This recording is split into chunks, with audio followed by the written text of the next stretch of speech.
आपके पास किताब मुकद्दस है, आपको एजाज हासिल है।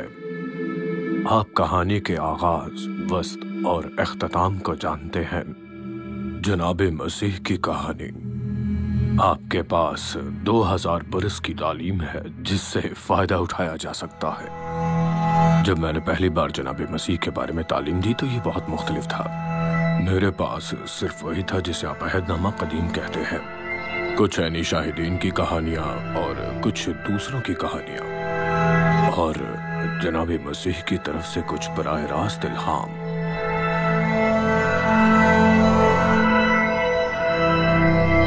इब्तदाई मसीही रहनुमाओं को यकीन था कि वो साबित कर सकते हैं कि जनाब यसू ही मसीह माऊद हैं, लेकिन उन्हें ये कबूल करना पड़ा कि उन्हें ईमान लाने की जरूरत होगी कि जनाब मसीही इब्नुल्लाह हैं।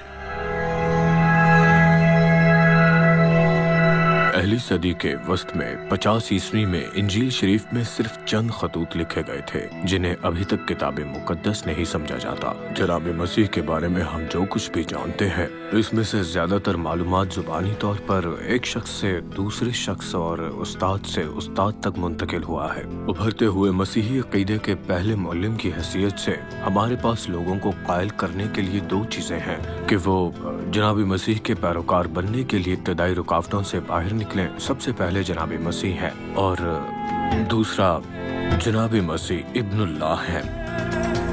ये आपको एक जैसे लग सकती हैं, लेकिन ये चीजें हमारे लिए बिल्कुल भी एक जैसी नहीं थी, और शायद इन चीजों से आपकी वाकफियत आपको ये समझने से रोकती हो कि ये चीजें कितनी इनकलाबी थी। मसीहा इब्रानी जुबान में एक लफ्ज है जिसका मतलब है मसीहा।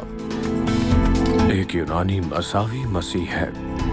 जनाब मसीह के दौर में यहूदी एक मसीहा की तलाश में थे, एक ऐसा शख्स जो उनकी कौम को रोमियों से निजात दिलाने और बादशाह हजरत दाऊद की हुक्मरानी की अजमत को बहाल करने के लिए तशरीफ लाए। इसराइल का सुनहरी दौर उनका ख्याल था कि किताब मुकद्दस के बाद सहाइफ की तशरीफ की बुनियाद पर एक मसीहा तशरीफ लाएगा। आपके नुक्ता नजर से इंजील शरीफ को देखते हुए आप देख सकते हैं कि यहूदी भी मसीहा में दीगर सिफात को तवक्को कर रहे थे। एक मुअल्लिम, मौजज़ात करने वाला और हमेशा जिंदा रहने वाला। यहूदियों के पास एक वाज़ेह तस्वीर थी कि वो मसीहा से क्या तवक्को रखते थे, और अमाल 9 बाब 22 आयत में कहा गया है कि मैंने दमिश्क में रहने वाले यहूदियों को ये साबित करके हैरान कर दिया कि जनाब यसू अल मसीह हैं।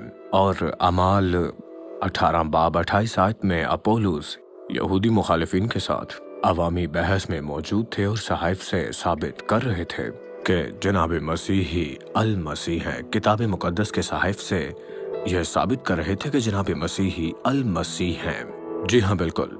और अब किसी चीज को साबित करने के लिए बहुत आला मयार की जरूरत होती है, और इसको साबित करने का वाहिद तरीका यह था कि किताब मुकद्दस के सहाइफ का इस्तेमाल किया जाए। उस वक्त हमारे पास बस यही कुछ था, तो हमने ऐसे किया।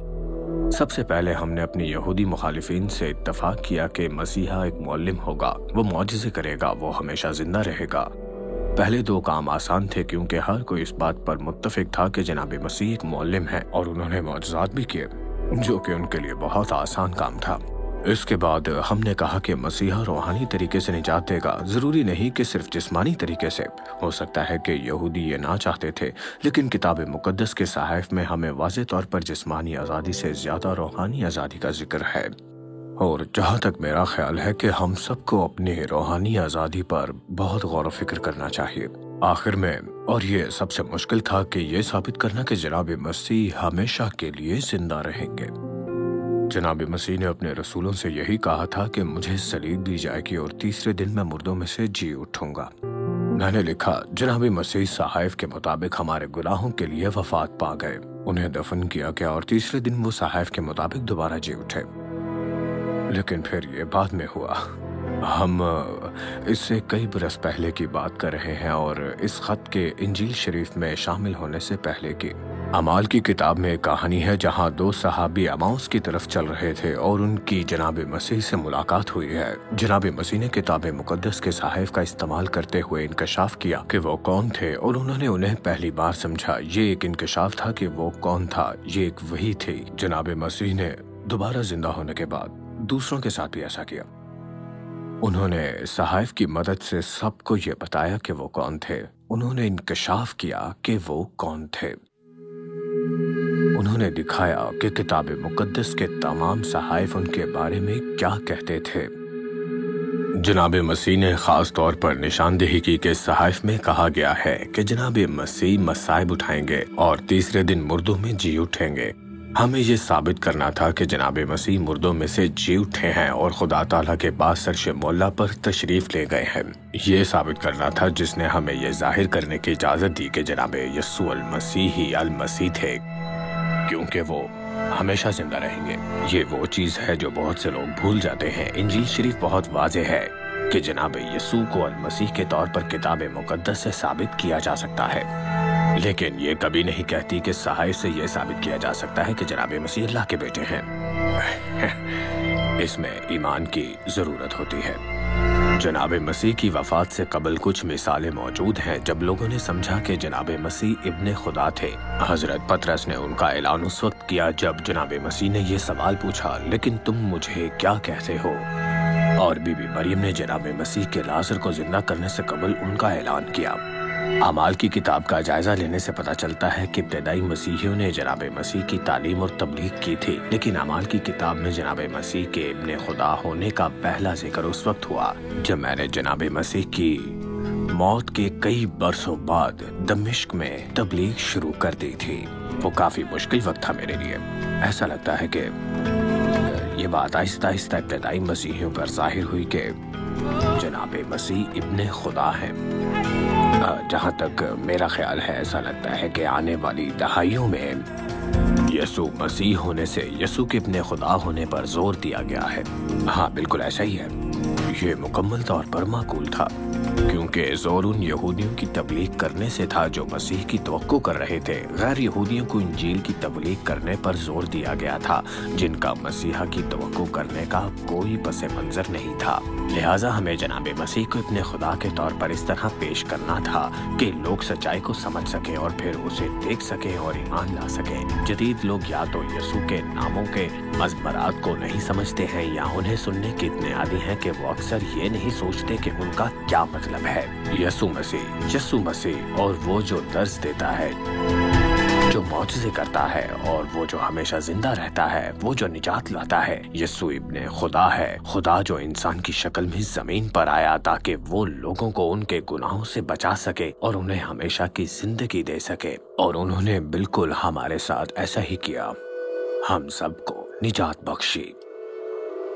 यूहन्ना की इंजील के आखिर में उसने कहा है कि उसने इल्हाम के जरिए इंजील शरीफ लिखी ताकि लोग यस्सु मसीह को इब्ने खुदा के तौर पर जान सकें और इस बात पर यकीन करके कि वो उस नाम में जिंदगी हासिल कर सकते हैं। जब मरकस ने वही के जरिए इंजील लिखी, जनाब मसीह की मौत के तकरीबन 2 दहाइयों बाद यस्सु मसीह और खुदा के बेटे यस्सु के मसाइल को इस हद तक कबूल कर लिया गया था कि मरकस ने अपनी किताब का आगाज अपनी तहरीर की इस तफसील के साथ किया। यस्सु मसीह के बारे में खुशखबरी का आगाज, मसीह के बारे में खुशखबरी का आगाज, खुदा का बेटा।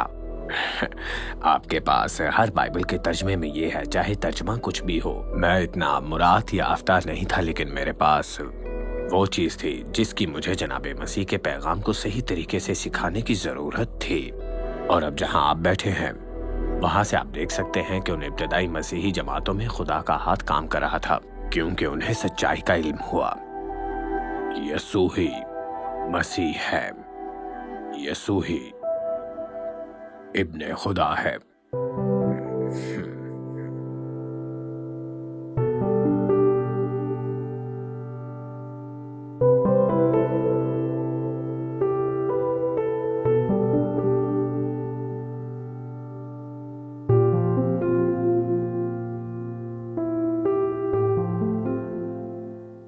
अजीज नाजरीन, इस वीडियो को देखने के बाद अगर आप इंजील शरीफ का मुफ्त नुस्खा हासिल करना चाहते हैं तो हमें अपना मुकम्मल पता बमा मोबाइल फोन के अरसाल कर दें। हम पूरी कोशिश करेंगे कि आप तक इंजील शरीफ का मुफ्त नुस्खा पहुंच जाए।